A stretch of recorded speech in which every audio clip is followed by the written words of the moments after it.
These chocolate chip cookies sure are good. Chocolate chip cookies are the best cookie ever. Do you know who makes the best chocolate chip cookies? Me? I've never had your chocolate chip cookies. Well, you asked. I did, didn't I? I was gonna say Beverly. They're chewy. They're the best. Well, that I've had. I need to have some of yours. Did you know that the chocolate chip cookie was really a mistake? It's impossible. No, it was. There was a lady, I have it written down here, a lady named Ruth Wakefield. She was gonna make a batch of chocolate cookies, and she realized she was out of the baker's chocolate, so she took some chocolate pieces and put it into the dough, thinking that it would melt when it got in there, and instead it all just kind of clumped together and made the little chocolate pieces in it, and she ended up creating what we call chocolate chip cookies, which is the most popular cookie in the world. And the most delicious. Yeah, definitely, and the most amazing. Yeah, you know, we all make mistakes. I mean, everybody does, but sometimes we get second chances with those mistakes. And that's actually what we're going to talk about a little bit today, is second chances, that we do get them. We can let pride get the best of us, or we can find ourselves in situations where we wish that we hadn't done whatever we do. But God is the God of second chances, and I'm sure I'm glad that Ruth made this mistake. Me too, because this is amazing. What is that? Hey, wait. Well, sure is a good thing for you. Future There's fit. more of those on that plate. All right, we're going to talk about second chances right away.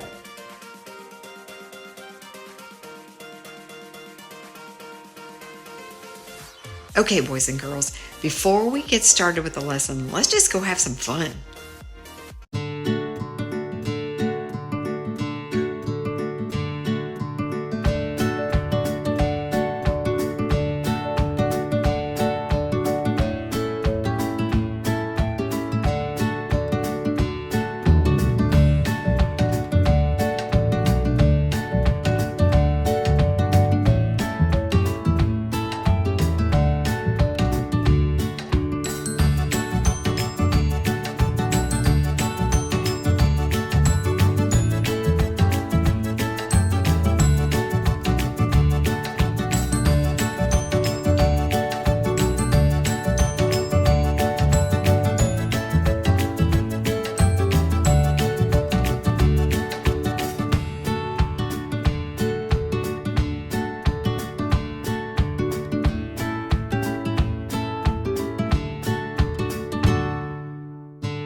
Do you have siblings?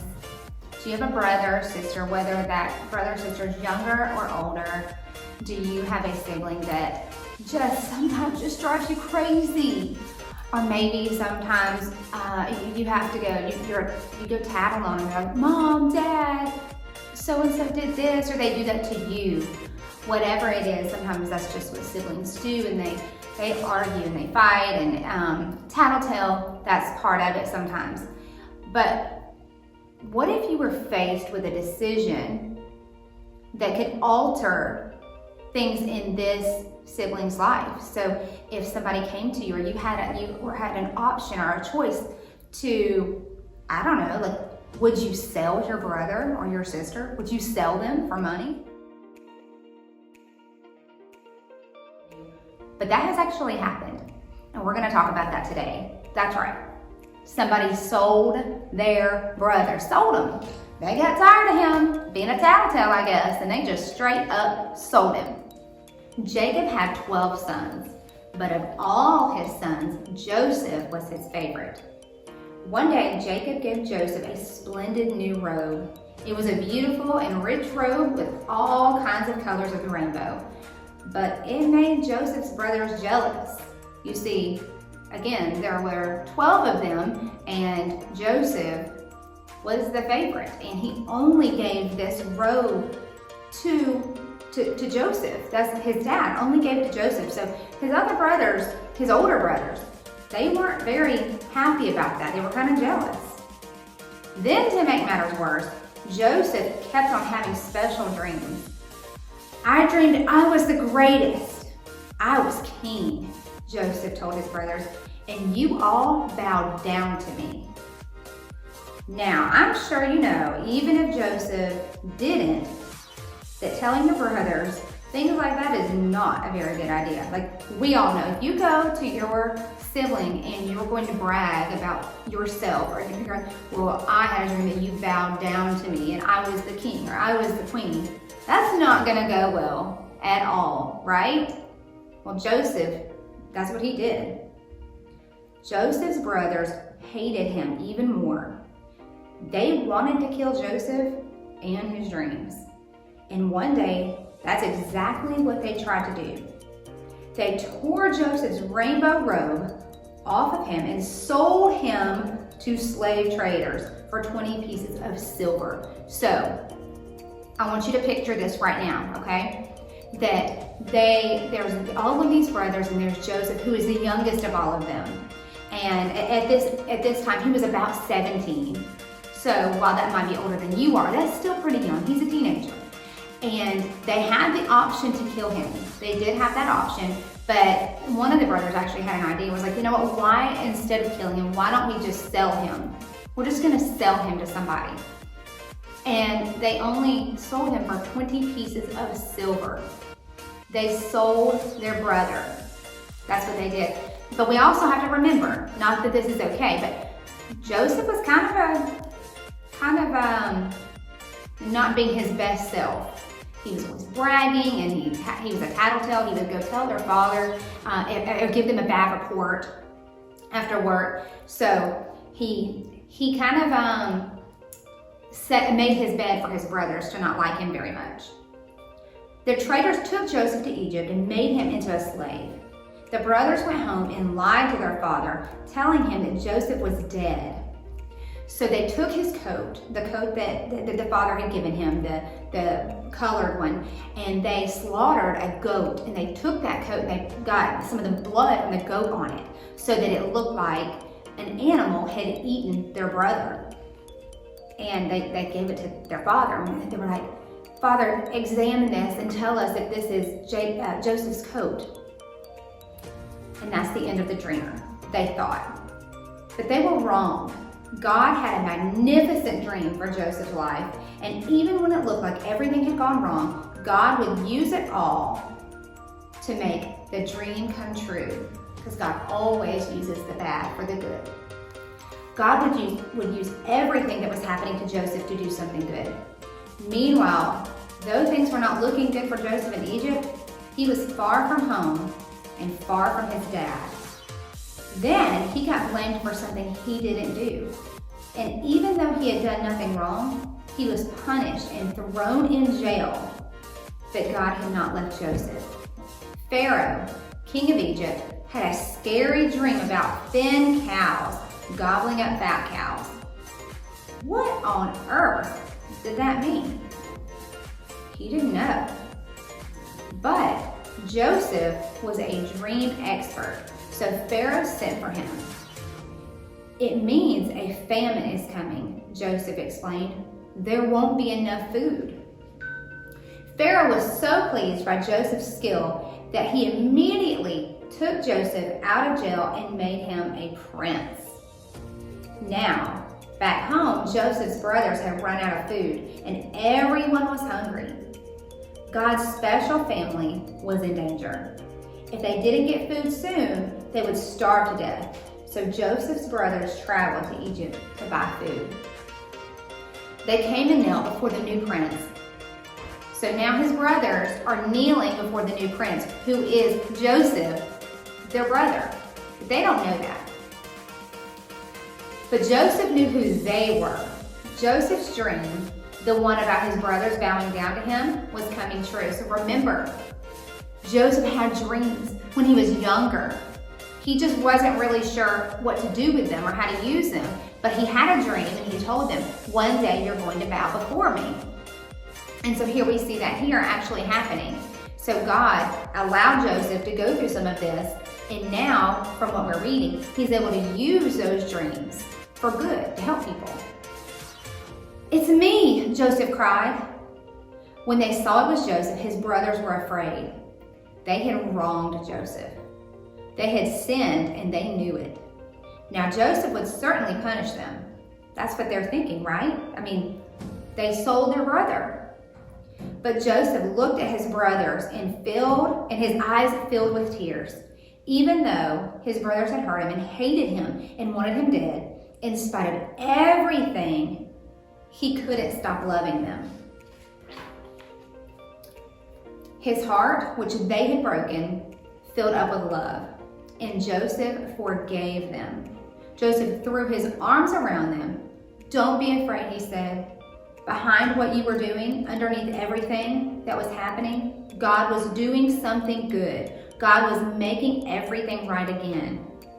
Joseph didn't punish them, he rescued them. He brought God's special family to live safely with him in Egypt. One day, God would send another prince, a young prince whose heart would break.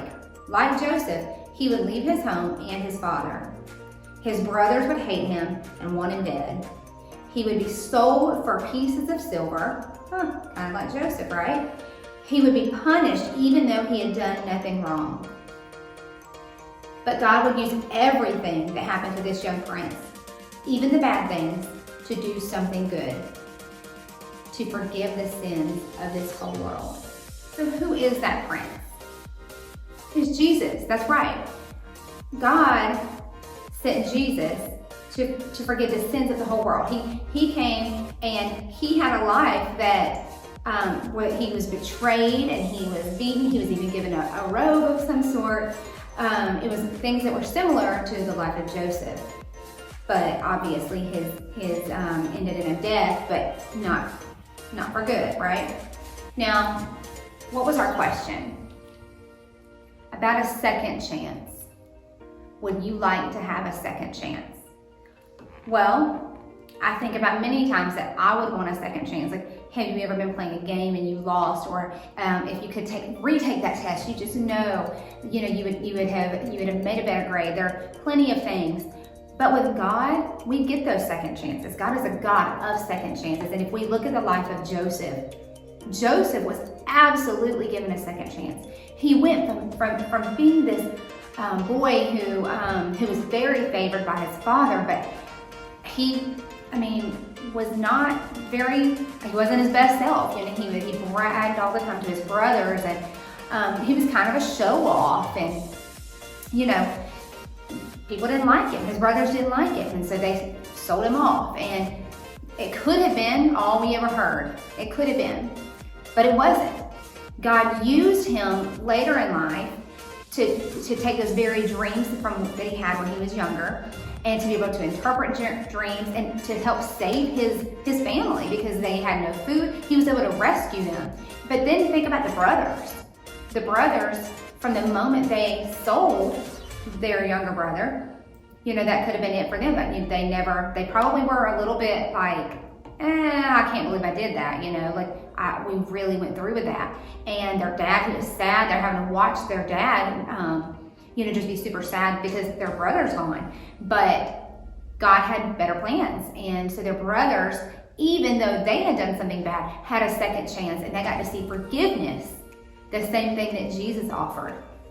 to come here and to forgive us. And so God is a God of second chances. So no matter what bad things that you might be going through, maybe something you've done, I want you to know that God makes all of that work together for us. He makes everything work together for those who love him. And the story of Joseph is just that. The story of Jesus, hello, there couldn't be any greater picture of love. So I hope that you take that and remember that from this week, and that you share that, because that is what's important, is that we share God's word. I will see y'all next week, because we have a God of second chances. We have hope.